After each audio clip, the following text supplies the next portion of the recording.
Hello friends, आपल्या सर्वांची आवडती मालिका हळद रुसली कुंकू हसलं या मालिकेच्या आजच्या शुक्रवार 10 जुलैच्या एपिसोडमध्ये एकानंतर एक धमाकेदार ट्विस्ट आले आहेत. फ्रेंड्स, आजचा एपिसोड खूप भारी होता. मग नेमकं घडलंय तरी काय? तर आजच्या एपिसोडमध्ये बाळजाबाईने कृष्णाला चक्क एक मायक्रोवेव्ह ओव्हन गिफ्ट केलंय. त्यामुळे कृष्णा खूप खुश झाली आणि सगळ्यांसाठी तंदुरी पनीर बनवायचं तिने ठरवलं. आणि मग पूजा आणि समरने कटकारस्थान केलं. कृष्णाकडून दुसरी चूक व्हावी म्हणून पूजाने चक्क बाहेर अंगणात तेल सांडलं आणि आढळराव त्यावरून घसरून खाली पडले. आढळरावांना मुका मार लागलाय आणि तोपर्यंत पूजाने आपलं कटकारस्थान केलंय आणि कृष्णाकडून दुसरी चूक घडून आणली आहे. मग कृष्णाला हळूहळू संशय यायला लागलाय की हे सगळं अचानक कसं घडतंय. मग पूजा आणि समर पकडले जातील का? कृष्ण आणि दुष्यंत त्यांच्यासाठी एखादा डाव रचतील का? हे जाणून घेण्यासाठी हा व्हिडिओ शेवटपर्यंत नक्की पहा. फ्रेंड्स, आजच्या एपिसोडच्या सुरुवातीलाच दुष्यंतने कृष्णाला ॲनिव्हर्सरीचं गिफ्ट म्हणून सोन्याचा हार दिलेला असतो आणि हे गिफ्ट पाहून कृष्णा ही नेहमीप्रमाणे दुष्यंतला म्हणते, "आवं, एवढं महागडं गिफ्ट, एवढा महागातला सोन्याचा हार देण्याची काय गरज होती?" तर दुष्यंत कृष्णाला म्हणतो, "अगं कृष्णा, प्रेमाने दिलंय मी आणि गिफ्ट दिल्यावर महाग स्वस्त हे पाहायचं नसतं. फक्त समोरच्याची प्रेमाची भावना पाहायची असते. आणि माझं तुझ्यावर खूप प्रेम आहे म्हणून माझ्या स्वतःच्या कमाईतून मी तुझ्यासाठी हा सोन्याचा हार घेतलाय." हे ऐकून कृष्णा खूप खुश होते. बाळजाबाई, आढळराव सगळ्यांना आनंद होतो. पूजा आणि समरच्या चेहऱ्यावर मात्र 12 वाजलेले असतात. आणि दुष्यंत कृष्णाला म्हणतो, "खरं सांगायचं ना तर मला आहे ना तुला संपूर्ण सोन्याने मढवायची आहे, अगदी लक्ष्मी मातेसारखी, पण स्वतःच्या कमाईतून. आणि हळूहळू एक दिवस मी ते नक्की करून दाखवणार." कृष्णाला खूप आनंद झालेला असतो. आढळराव, बाळजाबाई, दलपत, जयकांत सगळे खुश असतात. मैनावती आणि पूजा मात्र त्याच्याकडे रागारागाने पाहत असतात. आणि दुष्यंत हा कृष्णाला म्हणतो, "कसं आहे ना कृष्णा, बाकीच्या ठिकाणी असं असतं की ॲनिव्हर्सरी किंवा बड्डे असला की नवरा बिझी असतो आणि बायको त्याच्यासाठी सरप्राईज प्लॅन करते, दिवसभर त्याची वाट पाहते, कधी त्याला यायला उशीर होतो. पण आपल्या बाबतीत आहे ना सगळं उलटं आहे. माझ्यापेक्षा माझी बायकोच जास्त बिझी असते." "नाही नाही, मी हे चांगल्या आईनेच म्हणतोय, कारण माझी बायको खरंच बिझी होती आणि ती या गावासाठी काहीतरी करतीये, लोकांसाठी काहीतरी करतीये. ती जनतेची सेवक आहे. आणि खरं सांगायचं तर मला तुझा खूप अभिमान वाटतो आणि माझी बायको ही माझ्यापेक्षा जास्त कर्तृत्ववान आहे, याचा मला खूप अभिमान आहे. माझी बायको फक्त एक जबाबदारी नाही सांभाळत, जगात लोकांना एक जबाबदारीसुद्धा सांभाळता येत नाही." हे ऐकून पूजाला खूप राग येतो. पूजा, समर दुष्यंतकडे रागारागाने पाहत असतात. आढळराव, बाळजाबाई मात्र कौतुकाने पाहत असतात. दुष्यंत सांगतो, "जगात लोकांना एक जबाबदारी सांभाळता येत नाही, पण माझी बायको 3-3 जबाबदाऱ्या लिलिया पाळते, लिलिया सांभाळते. ती माझी काळजी घेते, एक बायको म्हणून आपलं कर्तव्य पूर्ण करते, त्यानंतर एक सून म्हणून या घरातील सगळी कामं करते आणि त्याचबरोबर एक गावाची लाडकी सरपंच म्हणून गावकऱ्यांसाठी रात्रंदिवस झटते. आणि या 3ही जबाबदाऱ्या ती समर्थपणे पेलते. यात मला खूप अभिमान वाटतो." दुष्यंतचं हे कोडकौतुक ऐकून कृष्णा खूप इमोशनल झालेली असते. पूजा आणि समर तोंड वाकडं करतात. दुष्यंत कृष्णाला म्हणतो, "कृष्णा, सोपं नाही आहे माझ्यासारख्या चिडक्या मुलाबरोबर जो पुन्हा पुन्हा रागावतो, चिडतो, त्याच्याबरोबर संसार करणं. पण तू मला सांभाळतेस, माझ्याबरोबर सुखाचा संसार करतेस, त्यानंतर या घरची सून म्हणूनसुद्धा तू सगळ्या जबाबदाऱ्या पेलतेस. दिवसभर जे काही टोमणे, जो काही त्रास होतो तो सहन करतेस, तरीसुद्धा मागे हटत नाही आणि लिलिया सगळं सांभाळत असतेस. आणि गावची सरपंच म्हणून तर रोज तुझ्यासमोर एक नवीन आव्हान येत असतं. प्रत्येक माणूस हा तुझ्याकडे आशेने पाहत असतो की कृष्णा माझ्यासाठी काहीतरी करेल आणि तू सगळ्यांच्या अपेक्षा पूर्ण करते आणि खरंच तू गावाचा विकास करतीये. म्हणूनच मला तुझा खूप अभिमान वाटतो. स्वतःसाठी, स्वतःच्या कुटुंबासाठी तर कुणीही करतं, दुसऱ्यासाठी करायला मोठं मन लागतं आणि ते तुझ्याकडे आहे, ती हिंमत तुझ्याकडे आहे, याचा मला खूप अभिमान वाटतो." कृष्णा खूप खुश झालेली असते. आढळराव, बाळजाबाईलाही आनंद झालेला असतो. दुष्यंत म्हणतो, "कृष्णा, खरं सांगायचं ना तर माझी मनापासून इच्छा आहे की तू अजून मोठं व्हावंस, खूप मोठं व्हावंस. म्हणतात ना ते, की प्रत्येक यशस्वी पुरुषामागे एक स्त्री असते आणि असतेच. म्हणजे पुरुष या जगात आलाय त्यालासुद्धा स्त्रीच कारणीभूत असते. जर स्त्री नसेल तर या जगात पुरुषाचा जन्मच होणार नाही. त्यामुळे प्रत्येक पुरुषाच्या यशामागे एका स्त्रीचा हात असतोच. मग ती आई असू शकते, बायको असू शकते, शिक्षिका असू शकते, त्याची एखादी सहकर्मचारी असू शकते, फ्रेंड्स असू शकतात, कुणीही असू शकतात. पण आपल्या बाबतीत सगळंच वेगळं आहे. आपल्या बाबतीत तू माझ्यापेक्षा जास्त यशस्वी आहेस, अजून यशस्वी व्हावं अशी माझी इच्छा आहे आणि मला तुझ्या पाठीशी खंबीरपणे उभं राहायचं आहे. कधीही तुला गरज पडली तरी तू मागे वळून पाहिलं तर मी नेहमी तुझ्यासाठी असेल. हे सगळं ऐकून घरातील सगळे खूप इमोशनल होतात. भक्ती, बंब्या, माधव काका यांनासुद्धा आनंद झालेला असतो. कृष्णासुद्धा खूप शरमते की दुष्यंत माझं किती कोडकौतुक करतोय. पूजा आणि समोरचा मात्र खूप जळफळाट होत असतो. घरभर जळण्याचा वास पसरलेला असतो आणि दुष्यंत काही कृष्णाचं कोडकौतुक करणं थांबवत नाही. कृष्णा खूप खुश असते. दुष्यंत म्हणतो, कृष्णा, या जगातली सगळी सुखं तुला मिळोत आणि आयुष्याच्या शेवटच्या श्वासापर्यंत तुझी साथ मला असो, हीच माझी अपेक्षा आहे. बाळजाबाई, आढळराव सगळे खुश असतात. भक्तीला आनंद झालेला असतो. कृष्णा खूप इमोशनल होते. दुष्यंत हा कृष्णाला म्हणतो, तुझ्यासारखी बायको मला मिळाली ना, हे माझं नशीब आहे. आणि आज आपल्या लग्नाला 1 वर्ष पूर्ण झालं आहे, यावर माझा विश्वासच बसत नाही आहे.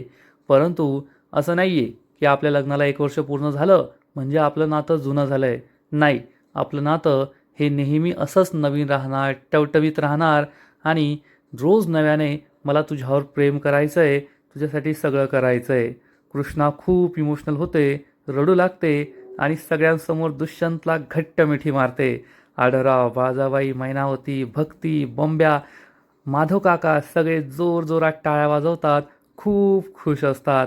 पण पूजा आणि समर मात्र कृष्णा दुष्यंतकडे रागारागाने पाहत असतात. पण या दोघांना त्यांचं काही देणं घेणं नसतं. ते मात्र आपला मोमेंट एन्जॉय करत असतात, आपली ॲनिव्हर्सरी एन्जॉय करत असतात, खूप खुश असतात. हे पाहून पूजाचा जळफळाट होतो आणि ती मनातल्या मनात विचार करते, सुखाचा संसार? नो वे. आता पहा, मी तुमच्या या आनंदावर कसं विरजण टाकते. कृष्णा, दुष्यंत, तुम्हाला जे काही आनंद साजरा करायचा आहे ना, तो आता करून घ्या.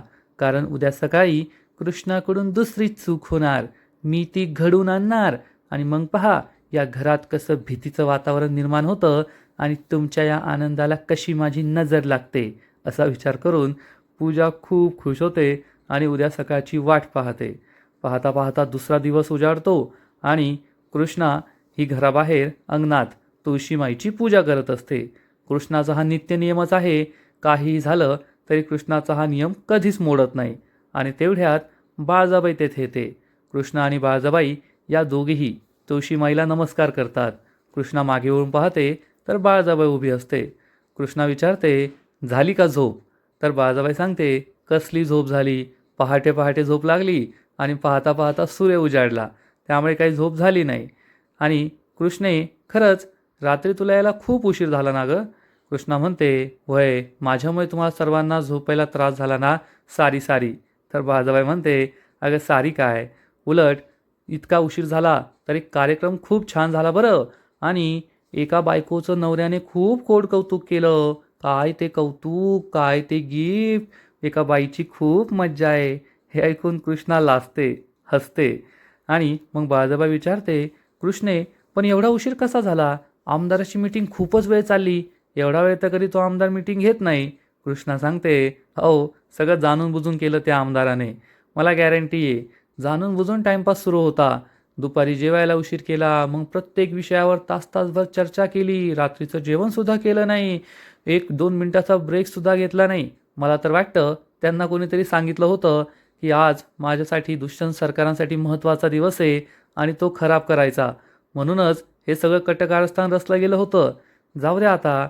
काही काही लोक असतात ज्यांना आहे ना आपला आनंद सहन होत नाही. त्यांना हे कळतच नाही की धरून ठेवण्यात नाही तर सोडून देण्यात सुख असतं. आणि त्यांना जर प्रॉब्लेम क्रिएट करायचे असतील तर आपण तरी काय करू शकतो? बाळाजाबाई म्हणते, कृष्णे, तू मला टोमणा मारायलीस? तर कृष्णा म्हणते, नाही हो बाळजाबाई, मी तुम्हाला काय टोमणा मारेल. बाळजाबाई म्हणते, मला टोमणा मारला ना मग सासूरवास काय असतो ते तुला चांगलंच दाखवून देईल. कृष्णा म्हणते, अहो मी असं कधी करेल का. बाळजाबाई हसून म्हणते, अगं मी चेष्टा करतीये, मला माहिती आहे तू काय मला कधी टोमणा देऊ शकत नाही. बाळजाबाई म्हणते, कृष्णा तुला एक गिफ्ट द्यायचंच राहिलं. कृष्णा विचारते, कोणतं गिफ्ट. बाळजाबाई सांगते, अगं कालच आणून ठेवलं तुझ्यासाठी गिफ्ट, पण रात्री एवढा उशीर झाला मग गिफ्ट द्यायचंच राहून गेलं. चल मी तुला गिफ्ट देते, खूप भारी गिफ्ट आहे. कृष्णाला आनंद होतो. बाळजाबाई कृष्णाला हाताला धरून घरामध्ये घेऊन येते. तेथे पूजा समोर आधीच मस्त मोबाईल वापरत बसलेले असतात. काही कामधाम नाही, फक्त मोबाईल वापरायचा. बाळजाबाई कृष्णाला सोफ्यावर बसवते आणि माधवला हाक मारते, माधव माधव. पूजा आणि समर कृष्ण आणि बाळजाबाईकडे वाकड्या नजरेने पाहतात आणि मग माधव एक भलं मोठं गिफ्ट घेऊन तेथे येतो आणि टेबलवर ठेवतो. कृष्णा, बाळजाबाई, पूजा, समर सगळ्यांना आश्चर्य वाटतं. कृष्णा विचारते, अहो हे काय. तर पूजा आणि समर एकमेकांकडे पाहतात की आता काल रात्री एवढं कोड कौतुक झालं तरी आता या कृष्णासाठी गिफ्ट आहेच का. बाळजाबाई कृष्णाला सांगते, अगं कृष्णे तुझ्यासाठी एक गिफ्ट आहे, काल रात्री उशीर झाला म्हणून आत्ता देतीये. कृष्णाला आनंद होतो. तेवढ्यात मैनावती तेथे येते. कृष्णा म्हणते, ओ बाळजाबाई, या गिफ्टची काय गरज होती. तर बाळजाबाई उत्तर देते, अगं हे गिफ्ट नाही आहे, माझं प्रेम आहे आणि प्रेम कधी कधी दिसलं पण पाहिजे ना. तर लगेच मैनावती म्हणते, अगं बया बाळजाबाई, तुम्ही आणि कृष्णाला गिफ्ट. तर बाळजाबाई चिडून म्हणते, मैनावती तुला आहे ना आजकाल खूपच प्रश्न पडताय आणि प्रत्येक गोष्टीचं आश्चर्य वाटतंय. एक लक्षात ठेव, आता कृष्णा आणि माझ्यात कोणतंही वैर राहिलेलं नाहीये. आता आम्ही दोघी सासूसुना नाही तर मायलेकी आहोत. त्यामुळे मी माझ्या कृष्णासाठी गिफ्ट आणणार, तिला गिफ्ट देणार आणि परत परत देणार. त्यामुळे तुला हे जे आश्चर्य वाटतंय ना ते आश्चर्य वाटायचं आता बंद कर. मैनावतीची बोलतीच बंद होते. समोर आणि पूजाचा सुद्धा चांगलाच जळफळाट होतो. बाळजाबाईला कृष्णा विचारते, पण बाळजाबाई यामध्ये कोणतं गिफ्ट आहे. तर बाळजाबाई सांगते, अगं यामध्ये ओव्हन आहे, ओव्हन. हे ऐकून कृष्णाला खूप आनंद होतो. कृष्णा म्हणते, वा बाळजाबाई, खरंच तुम्ही खूप छान गिफ्ट दिलंय मला. आता मी आहे ना या ओव्हनमध्ये सगळ्यांसाठी एखादा असं छाक पदार्थ बनवते, सगळे खुश होऊन जातील सकाळच्या नाश्त्यासाठी. बाळजाबाई म्हणते, बनव बनव. आणि कृष्णा हे मायक्रोवेव्ह ओव्हन उचलते आणि किचनमध्ये घेऊन जाते. बाळजाबाईला आनंद झालेला असतो. मैनावती मात्र तोंड वाकडं करते. तिला हे सासू सुनेचं प्रेम, कृष्णाचं कोड कौतुक बिलकुल आवडत नाही. आणि पूजा विचार करते, कृष्णा बाळजाबाईने तुला सकाळी सकाळी गिफ्ट दिलं ना, आता हे गिफ्टच तुझा कसा पोपट करतं आणि तुझ्याकडून कशी दुसरी चूक घडवतं ना ते पाहतच राहा. माझा सगळा प्लॅन तयार आहे, आता तुला मी चांगलीच अद्दल घडवते. असा विचार करून पूजा खूप खुश होते. इकडे दुष्यंत त्याच्या रूममध्ये निवांत झोपलेला असतो. कृष्णा त्याच्यासाठी गरमागरम कॉफी घेऊन येते आणि म्हणते, दुष्यंत सरकार अजून तुम्ही झोपलेलाच आहात. अहो डोक्यावर सूर्य आलाय, उठा बरं लवकर. पण दुष्यंत अजून झोपलेलाच असतो. तो काय उठत नाही आणि म्हणतो, कृष्णा झोपू दे, रात्री किती उशिरा झोपलोय आपण. पण कृष्णा त्याच्या शेजारी बसते आणि म्हणते, दुष्यंत सरकार उठा, डोक्यावर सूर्य आलाय. एवढ्या वेळ कोणी लोळत पडतं का. पण दुष्यंत काही उठत नाही. त्यामुळे कृष्णा चक्क त्याला चिमटा काढते. दुष्यंत वेदनेने कळवळतो आणि उठतो आणि म्हणतो, काय यार कृष्णा, नवऱ्याला उठवण्याची ही पद्धत असते का. बायका नवऱ्यांना किती प्रेमाने उठवतात आणि तू मला असं उठवते. तर कृष्णा म्हणते, दुष्यंत सरकार काय प्रेमाने, मी ना असंच उठवते आणि तुमच्यासाठी मी गरमागरम कॉफीसुद्धा आणली आहे. दुष्यंत म्हणतो, ठीक आहे, थँक्यू. कृष्णा सांगते, तुम्हाला माहिती आहे का, आज सकाळी सकाळी मला बाळजाबाईने खूप भारी गिफ्ट दिलं आहे, एकदम महागडं गिफ्ट आहे, खूप छान. दुष्यंत म्हणतो, अरे वा, बाळजाबाईने महागडं गिफ्ट दिलं आहे, त्यामुळेच एवढा आनंद दिसतोय चेहऱ्यावर. आठवतंय का, काल रात्री मी सुद्धा तुला एक महागडं गिफ्ट दिलं होतं. कृष्णा म्हणते, अहो काय आठवतंय ना. दुष्यंत म्हणतो, नाही नाही, माझ्या गिफ्टची कुठे काय किंमत आहे, शेवटी बाळजाबाईने गिफ्ट दिलंय ना, लाडक्या सासूबाईंनी गिफ्ट दिलंय, ते सुद्धा महागडं गिफ्ट दिलंय आणि महागडं दिलंय त्यामुळे एवढा आनंद झालाय का. माझं गिफ्ट काय एवढं महागडं नव्हतं, मी सुद्धा आता महागडं गिफ्ट देतो म्हणजे तुला आनंद होईल. तर कृष्णा म्हणते, काय दुष्यंत सरकार पुन्हा तेच सुरू करताय, बाळजाबाई बाळजाबाई, आता दिलं तर दिलं ना म्हणून बोलते ना. दुष्यंत म्हणतो, नाही नाही, आता काय सासूबाई आहेत ना, त्यांचं गिफ्ट माझ्यापेक्षा भारीच असणार, जास्त आवडलेलं असणार, माझं गिफ्ट काय तुला आवडत नाही? कृष्णा म्हणते, दुष्यंत सरकार बस झालं आता. दुष्यंतसुद्धा हसू लागतो. कृष्णा म्हणते, आज आहे ना मी सगळ्यांसाठी त्या नवीन ओव्हनमध्ये तंदूर पनीर बनवणार आहे. दुष्यंत म्हणतो, तंदूर आणि पनीर? जाऊ दे, तंदूर आहे ना, तंदूर जास्त महत्त्वाचं आहे. आणि एकदम स्पायसी बनव बरं का. कृष्णा म्हणते, हो हो, चांगलं ठेच्यामध्येच असं घोळून काढते त्याला आणि मग देते.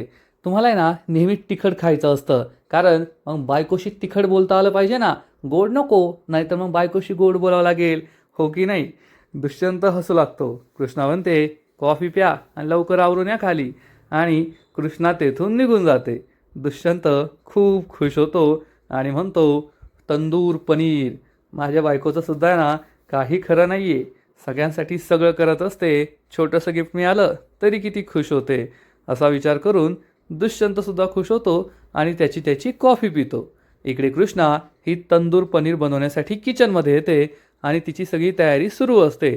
सगळ्यात आधी ती पनीर कापते, मग त्याचा मसाला तयार करते आणि तिला माहीत नसतं की षडयंत्र करणारे तेथेच आहेत.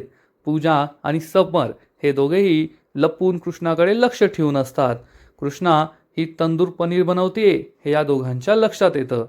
पूजा आणि समर या दोघांचं कृष्णाकडे बारीक लक्ष असतं, पण कृष्णाला काही माहीत नसतं आणि ती आपली तयारी सुरूच ठेवते. तेव्हा समर आणि पूजा हे दोघे थोडे बाजूला जातात आणि आपला प्लॅन बनवतात. पूजा ही समरला सांगते, समर ती आता मायक्रोवेव्ह ओव्हनमध्ये हे पनीर ठेवणार आणि जेव्हा ती हे पनीर मायक्रोवेव्ह ओव्हनमध्ये ठेवेल त्यानंतर आपला खरा प्लॅन सुरू होईल. काही करून कृष्णा ही बाहेर जायला हवी किचनच्या. तर समर म्हणतो, अगं पण मागच्या वेळेस जे झालं त्यानंतर कृष्णा ही किचनच्या बाहेर जाणार नाही जोपर्यंत काम पूर्ण होत नाही तोपर्यंत. तर पूजा चिडून म्हणते, मला ते काय माहीत नाही, मला कृष्णा बाहेर जायला पाहिजे. समर विचारतो, अगं पण पुज्जू डार्लिंग ती अशी कशी बाहेर जाणार? तर पूजा म्हणते, जर आढळरावांना काही झालं तर कृष्णा नक्कीच जाऊ शकते. समर विचारतो, पूजे काय चालू आहे तुझ्या मनात? तर पूजा सांगते, माझ्या मनात खूप काही चालू आहे, थांब मी तुला सांगते. आणि मग पूजा ही समरला आपला प्लॅन सांगते. आता काय सांगते ते काही कळत नाही, पण पूजाचा प्लॅन असा असतो की आढळरावांच्या पायाखाली काहीतरी येणार आणि मग ते जोरात ओरडणार, कृष्णाला हाक मारणार आणि कृष्णा धावत पळत किचनच्या बाहेर जाईल. आणि कृष्णा किचनच्या बाहेर गेली की मग हे दोघे त्या ओव्हनबरोबर काहीतरी मोठा कांड करणार आणि कृष्णाकडून दुसरी चूक झाली असं दाखवून देणार.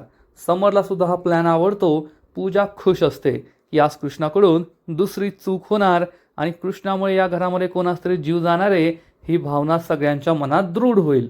पूजा आणि समर खूप खुश असतात. इकडे कृष्णा तंदुरी पनीरची सगळी रेसिपी तयार करते आणि त्या पनीरवर मसाला वगैरे सगळं टाकते. आता शेवटची स्टेप बाकी असते, ते म्हणजे मायक्रोवेव्ह ओव्हनमध्ये हे पनीर सेट करण्याची. कृष्णा विचार करते, चला आता सगळं तर करून झालंय, आता फक्त ओव्हन लावायचं आहे आणि कृष्णा त्याची तयारी सुरू करते. पूजा आणि समर लपून हे सगळं पाहत असतात की कृष्णा कधी एकदा ओव्हनमध्ये हे ठेवते आणि त्यानंतर आपल्याप्रमाणे सगळा प्लॅन होतो. कृष्णा हे जे सगळं मिक्सचर असतं ते एका भांड्यात घेते आणि ओव्हनमध्ये ठेवते. पूजा आणि समर बारीक लक्ष ठेवून असतात. कृष्णा ओव्हनमध्ये हे ठेवते आणि टेम्परेचर सेट करते. आता एका सेट टेम्परेचरवर झालं तरच ही डिश तयार होईल, नाहीतर ती जळून जाईल आणि जळाल्यावर धूर निघेल. हे बेसिक लॉजिक पूजा वापरते. कृष्णाने काही चूक केलेली नसते. 230 टेम्परेचर ती सेट करते. पूजा आणि समोरचं तिच्याकडे बारीक लक्ष असतं आणि त्याच वेळेस बाहेरून जोरात ओरडण्याचा आवाज येतो, अरे दुष्यंता, कृष्णा लवकर या. हे ऐकून कृष्णाला मोठा धक्काच बसतो. आढळरावांचा हा आवाज असतो. पूजा आणि समरने जाणून बुजून आढळरावांना खाली पाडलेलं असतं आणि आढळरावांचा आवाज आल्यावर कृष्णा ही कसलाही विचार न करता धावत पळत बाहेर पळून जाते. आणि मग पूजा ही लगेच किचनमध्ये येते. कृष्णा येथे नाहीये हे पाहून पूजाला खूप आनंद होतो की शेवटी माझा प्लॅन सक्सेसफुल झालाच. आणि पूजा लगेच या ओव्हनचे टेम्परेचर 230 वरून 360 करून देते. म्हणजे जास्त टेम्परेचर असल्यावर या ओव्हनमध्ये जे पनीर ठेवलंय ते जळणार, त्यातून धूर निघणार आणि कृष्णाने दुसरी चूक केली असं सगळ्यांसमोर सिद्ध करता येईल, हा पूजाचा प्लॅन असतो. आणि इकडे दुष्यंत आणि आढळराव बाहेर असतात. आढळराव हे आत्ताच खाली पडून उठलेले असतात. दुष्यंत त्यांच्यासाठी खुर्ची आणतो आणि आढळरावांना खुर्चीवर बसवतो आणि विचारतो, बाबा बरे आहात ना तुम्ही? पायाला लागलंय का? हाताला लागलंय का? आढळराव सांगतात, नाही रे, आता तरी असं काही वाटत नाहीये, कोठे लागलेलं नाहीये. दुष्यंत म्हणतो, असं कसं? एवढे पडलात तुम्ही, कोठे लागलं असेल ना? सांगा बरं, नीट सांगा. तर आढळराव म्हणतात, अरे नाही रे दुष्यंता, नाही लागलंय कुठं, तू टेन्शन घेऊ नको. पण दुष्यंतला मात्र खूप काळजी वाटत असते. खरंच लागले काय अशी भीती त्याला वाटत असते. तेवढ्यात बाळजाबाई तेथे येते आणि विचारते, काय रे दुष्यंता, काय झालं यांना? आढळराव सांगतात, काही नाही, पाय घसरून पडलो ना मी, एवढं काही लागलेलं नाहीये. बाळजाबाईला सुद्धा खूप टेन्शन येतं. तेवढ्यात कृष्णा येते आणि विचारते, काय झालं आबा? कृष्णाला कोणी उत्तर देणार त्याच्या आधी मैनावती येते आणि मैनावती या तेलावरून घसरते. मैनावती खाली पडणार इतक्यात कृष्णा तिला सावरते, तिचा हात पकडते आणि मग आढळराव सांगतात, हे जे आता तुमच्याबरोबर झालं ना वहिनी साहेब, तेच माझ्याबरोबर झालं. फक्त जेव्हा मी घसरलो तेव्हा माझा हात पकडायला कुणी नव्हतं, म्हणून मी घसरून खाली पडलो आणि मला लागलं. पण तुम्हाला पकडायला कृष्णा होती म्हणून तुम्ही वाचलात. हे ऐकून कृष्णा डोक्याला हात मारून घेते. बाळजाबाई दुष्यंतला खूप टेन्शन आलेलं असतं. कृष्णा विचारते, आबा तुमच्या हातापायाला काही लागलं नाही ना? तर आबा सांगतात, नाही नाही कृष्णे, मी ठीक आहे, अजून तरी असं वाटत नाही की काही लागलंय, सगळं ठीक आहे, ओके, तू टेन्शन घेऊ नकोस. तेवढ्यात पूजा आणि समर बाहेर येतात आणि विचारतात, काय झालं काय झालं? तर मैनावती सांगते, अगं काय नाही, भाऊजी हे घसरून पडले आणि त्यांना लागलंय. पूजा जोरात ओरडते, ओ माय गॉड, हे कसं झालं? समर विचारतो, अरे देवा, कसं झालं हे? पूजा आणि समर नाटकं करत असतात. आढळराव मात्र त्यांच्याकडे जास्त लक्ष देत नाही. पूजा विचारते, पण असे कसे घसरून पडले? तर मैनावती सांगते, अगं एवढं तेल सांडले नाही ते, त्याच्यावरूनच घसरून पडले. समर म्हणतो, थांबा, मी आत्ताच्या आत्ता डॉक्टरांना कॉल करतो. दुष्यंत म्हणतो, हो कर कर, लगेच कर. पूजा विचारते, माय गॉड, पण हे तेल येथे कसं सांडलं? कोणी सांडलं हे तेल? त्यामुळे पडले ना ते? कृष्णा, बाळजाबाई पूजाकडे संशयाने पाहतात की हे सगळं नक्कीच तिचंच कटकारस्थान असू शकतं. आणि समर म्हणतो, पण आबा तुम्हाला काही मुकामार वगैरे लागला का? थांबा, नाही तर मी डॉक्टरांनाच बोलून घेतो, कारण आपल्याला कळत नाही, डॉक्टरांना बरोबर कळणार असतं. मी आत्ता डॉक्टरांना फोन करतो. तर आढळराव म्हणतात, अरे लेका, काही गरज नाही आहे, डॉक्टर बिक्टरला फोन करू नको, बरं आहे मी, ठीक आहे मी एकदम. उगाचच डॉक्टरांना बोलवायचं, मग ते हे टेस्ट करा, ते टेस्ट करा, असं करा, तसं करा, आणि आपल्याला आपलं कळतं ना, नाही काय लागलं आहे मला, बरं आहे मी, आणि काही असलं तर डॉक्टरांना बोलवेल मी, तुम्ही टेन्शन घेऊ नका. कृष्णाला मात्र खूप काळजी वाटत असते आणि म्हणते, आबा पण असं काही लपू नका बरं का, तुम्हाला त्रास होत असेल तर अंगावर काढू नका, नंतर त्याचा खूप त्रास होईल. मला तर खूप काळजी वाटतीये. हे तेल सांडलं तरी कसं, हाच प्रश्न कृष्णाला पडलेला असतो. बाळजाबाई, दुष्यंत यांच्या मनातसुद्धा हाच प्रश्न असतो की येथे दारासमोरच तेल कुणी सांडलं ज्यामुळे आढळराव घसरून पडले. पूजा आणि समर मात्र खूप खुश होतात, एकमेकांकडे हसून पाहतात, कारण हा सगळा प्लॅन त्यांचाच होता. पूजानेच बाहेर तेल सांडलं होतं ज्यामुळे आढळराव घसरून पडतील, जोरात ओरडतील आणि मग सगळे धावत पळत येतील त्यांना पाहण्यासाठी. तोपर्यंत पूजा ही किचनमध्ये कांड करेल आणि सगळं कृष्णावर शेकवेल की कृष्णानेच तेल सांडलं, कृष्णामुळेच आढळराव पडले आणि कृष्णामुळेच ओव्हनमध्ये सुद्धा ही आग लागली आणि सगळं कृष्णामुळे झालंय, असा या सगळा प्लॅन असतो या पूजा आणि समरचा.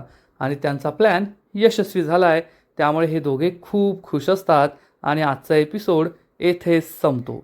फ्रेंड्स, हळद रुसली कुंकू हसलं या मालिकेचा आजचा एपिसोड खरंच खूप भारी होता, इंटरेस्टिंग होता.